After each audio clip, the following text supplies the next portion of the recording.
క్రెడై రాజమహేంద్రవరం ప్రతిష్టాత్మకంగా నిర్వహించే CREDAI home expo ఈ సంవత్సరం సెప్టెంబర్ 13, 14, 15 చెరుకూరు వీర్రాజు గణమ్మ కళ్యాణ మండపం నందు జేఎన్ రోడ్లో రాజమండ్రిలో నిర్వహిస్తున్నారు.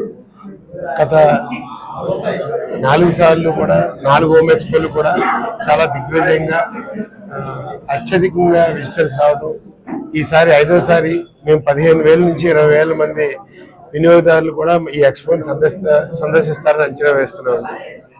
ఈ ఎక్స్పోలో భవన నిర్మాణానికి కావాల్సిన సామాగ్రితో పాటు భవనం నిర్మించుకోవడానికి కావాల్సిన బ్యాంక్ లోన్స్ కానీ, స్థలాలు కానీ, కాంట్రాక్టర్స్ కానీ, రా మెటీరియల్స్ కానీ, ఇంటీరియర్ డిజైనింగ్ ఐటమ్స్ కానీ అన్నీ కూడా అందుబాటులో ఇక్కడ అన్ని లేటెస్ట్ వెరైటీస్ అన్ని కూడా మీకు అందుబాటులో దొరుకుతాయండి.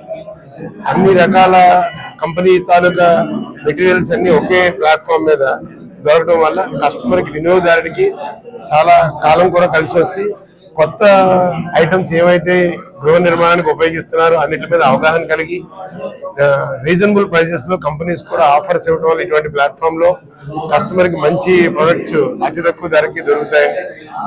దీంతో కస్టమర్ తన నిర్మించాలనుకున్న ఇల్లుని సరైన సమయంలో సరైన బ్యాంక్ రుణంతో సరైన ఫెసిలిటీతో వాడుకోగలుగుతారు. ఈ అవకాశాన్ని అందరూ వినియోగించుకోవాలని కోరుకుంటున్నాను. అందరికీ నమస్కారం. ఈ సంవత్సరం క్రెడై రాజమహేంద్రవరం ఆర్గనైజ్ చేసే హోమ్ ఎక్స్పో ఇంకా భిన్నంగా ఉండబోతుందండి. కస్టమర్లందరికీ కూడా, ఇన్వెస్ట్ చేసుకోవాలనుకున్న వాళ్ళకి, ఇల్లు కొనుక్కోవాలనుకున్న వాళ్ళందరికీ కూడా చాలా మంచి అవకాశం అండి ఇది. అన్ని రకాల రియల్టర్స్, అపార్ట్మెంట్స్, ప్లాట్స్ అమ్మే వాళ్ళు ప్రతి ఒక్కరు కూడా ఈ ఎక్స్పోలో పాల్గొనడం జరుగుతుంది. అలాగే కొనుక్కోవాలనుకున్న వాళ్ళకి లోన్స్ కానీ ఇవ్వడానికి అన్ని ఫైనాన్షియల్ ఇన్స్టిట్యూట్స్, అన్ని బ్యాంక్స్ కూడా ఇందులో పార్టిసిపేట్ చేయడం జరుగుతుందండి.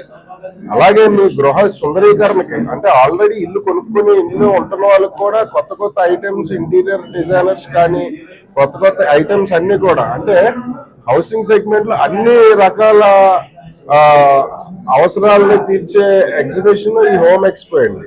ప్రతి ఐటమ్ ఉంటుంది. కొనుక్కునే వాళ్ళు, కొనాలనుకునే వాళ్ళు అందరూ కూడా వచ్చి ఈ యొక్క ఎగ్జిబిషన్ ని వినియోగించుకొని మీ యొక్క ఇల్లుని ఇంకా అందంగా చేసుకుంటారని క్రెడై రాజమహేంద్రవరం తరఫున అందరినీ, రాజమండ్రి ప్రజానికాలందరినీ కోరి ప్రార్థిస్తున్నారు.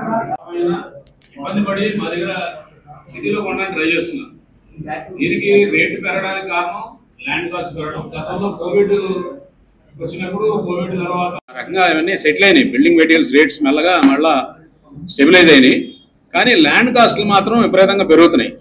ల్యాండ్ కాస్ట్ పెరగడానికి పట్టణీకరణ అనేది జనరల్గా ల్యాండ్ కాస్ట్ పెరుగుతుంది. అర్బన్ అందరూ కూడా మైగ్రేషన్ ఎక్కువగా ఉంటుంది అర్బన్ ఏరియాస్కి. పల్లెటూరు నుంచి పిల్లల చదువుల కోసమో బెటర్ ఆపర్చునిటీస్ ఉంటాయని ఎక్కువ మంది పట్టణాలకు వచ్చేస్తున్నారు. సరే, అదొక పెద్ద డిబేట్ అనుకోండి. గ్రామాల్లో ఉన్న వాళ్ళు గ్రామాల్లోనే ఉండాలంటే ఏం చేయాలనేది ప్రభుత్వాలు ఆలోచించాలి. సో ఈ పట్టణాల మీద పెరుగుతున్నటువంటి ఒత్తిడికి అనుకూలంగా మరి అవుట్స్కట్స్ని డెవలప్ చేయాల్సినటువంటి బాధ్యత రుడా లాంటి సంస్థకి, కార్పొరేషన్కి, గవర్నమెంట్కి కూడా ఉంటుంది. అక్కడ ఇన్ఫ్రాస్ట్రక్చర్ ఇవ్వగలిగితే అక్కడ ల్యాండ్ కొంచెం కాస్ట్ తక్కువ ఉంటుంది కాబట్టి మా ప్రైసింగ్ కూడా తక్కువ ఉంది. మా దగ్గర ₹1 ఎక్కువ అవుతుంది, ఎందుకంటే మేము రూల్ ప్రకారం కడతాం కాబట్టి. మీరు అంచుదాకా కట్టేస్తే చాలా స్క్వేర్ ఫీట్ వచ్చేస్తుందండి. మీ సైడ్ చుట్టూ అంచుల దాకా కట్టేశారనుకోండి, ఫ్లోర్కి ఒక ఫ్లాట్ ఎక్స్ట్రా వచ్చేస్తుంది. లేదా 2 కడతాము. క్రెడై వాళ్ళు 1 లేదా 2 కడతారు. రూల్కి డివైడ్ చేసి కట్టేవాడు మా మెంబర్ కానివాడు ఉన్నాడంటే 3 కడతాడు దాంట్లో, లేదా 4 కూడా కట్టేవాళ్ళు ఉన్నారు. డెఫినెట్గా కొంచెం రేటు తక్కువగా ఇస్తాడు, కానీ దాని కాన్సిక్వెన్సెస్ తర్వాత దానికి ఉండే ఇబ్బందులు ఎలాగ ఉంటాయి. 100% మాకు అనుకూలంగా ఉంటుందని మేము భావిస్తున్నాం. ఇమీడియట్గా అంటే ఇంకా ఉచిత ఇసుక పాలసీ ఇంకా ఆచరణలోకి రాలేదు సార్. పాలసీ ఇంకా ఫ్రేమ్ చేయలేదు కదా సార్. ఇస్తున్నారు కానీ ఇప్పుడు ఏంటంటే వరదల వల్ల అవైలబిలిటీ ఆఫ్ శాండ్ తక్కువ. రేట్ ఏం తక్కువ అంటే ఇప్పుడు ఈ ట్రాన్స్పోర్టర్స్ వాళ్ళు కొంత ఎక్స్ప్లాయిట్ చేస్తారు. సిచ్యువేషన్ ఎక్స్ప్లాయిట్ చేసే వాళ్ళు ఉంటారు కదా. ఎక్స్ప్లాయిట్ చేయడం కూడా అనం. మేము మీకే లారీ ఉంది, మీరు లారీ ఓనరు, మీరు మీ లారీని పొద్దునుంచి సాయంత్రం లోపల మీరు 4 ట్రిప్పులు వేయాలండి. వేస్తే మీరు ఆ డ్రైవర్ జీతం, మీరు దాని మెయింటెనెన్స్, దాని ఇన్స్టాల్మెంట్ లేకపోతే ఇవన్నీ మీట్ అవ్వగలుగుతారు. దాని డిప్రిసియేషన్ అని చూసుకుంటారు. అవైలబిలిటీ ఆఫ్ శాండ్ లేకపోవడం వల్ల ఆడు పొద్దున్న నుంచి సాయంత్రం దాకా క్యూలో బండి ఎట్టుకుని ఉంటే ఆడికి ఒక లోడ్ వస్తుంది. సో దాన్ని ఆ ఎక్స్పెండిచర్ ఓవర్కమ్ అవ్వాలంటే ఏం చేస్తారంటే ఆ ఒక్క లోడ్ మీదే ఎక్కువ రాబట్టాలని ప్రయత్నం చేస్తున్నారు. చంద్రబాబు నాయుడు గారు చెప్పింది ఏంటంటే కౌ కొండే కావాల్సిన వెహికల్స్ మీరు లారీలు పెట్టుకుని తవ్వుకోవడానికి లేదు సార్. కావాల్సింది మీరు పట్టుకోవచ్చా? తవ్వుకోవడం అనేది గవర్నమెంట్ పరిధిలోనే ఉంది సార్. మేము తవ్వుకోవడానికి లేదు, మా వెహికల్ పెట్టి మేము తెచ్చుకోవచ్చు. తువ్వి గట్టు మీద వేయడం వరకు బాధ్యత, లేదంటే స్టాక్ యార్డ్ వరకు తీసుకొచ్చే బాధ్యత గవర్నమెంట్దే. అక్కడి నుంచి తెచ్చుకోవడానికి మా లారీ ఏర్పాటు చేసుకోవచ్చు. ఈ ఎక్స్ప్లాయిటేషన్ లేకుండా మా లారీ మేము తెచ్చుకోవచ్చు. అయితే ఈ మధ్య మాకు వెళ్ళిపోయిన కమిషనర్ దినేష్ గారు జాయింట్ కలెక్టర్గా కొన్నాళ్ళు ఇన్ఛార్జ్ జాయింట్ కలెక్టర్గా ఉన్నప్పుడు కొత్తగా వచ్చిన కలెక్టర్ గారు ప్రశాంతి గారు మాకు సహకరించారు. అలాగే వాసు గారు, మన ప్రజెంట్ ఎమ్మెల్యే గారు, మంత్రి గారు దుర్గేష్ గారు, వీళ్ళు కూడా చెప్పడం, ప్రశాంతి గారు కూడా మాకు ఇక్కడ స్పెషల్గా క్రెడైకి మాత్రం స్పెషల్ ఇన్స్ట్రక్షన్స్ ఇచ్చారు.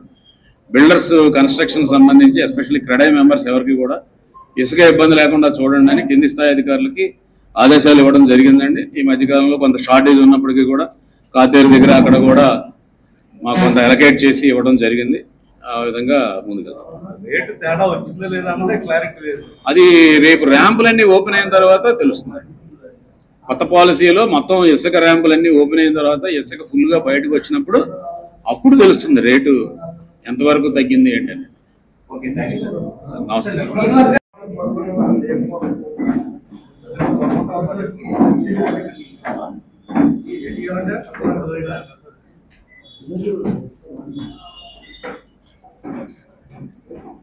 Okay sir.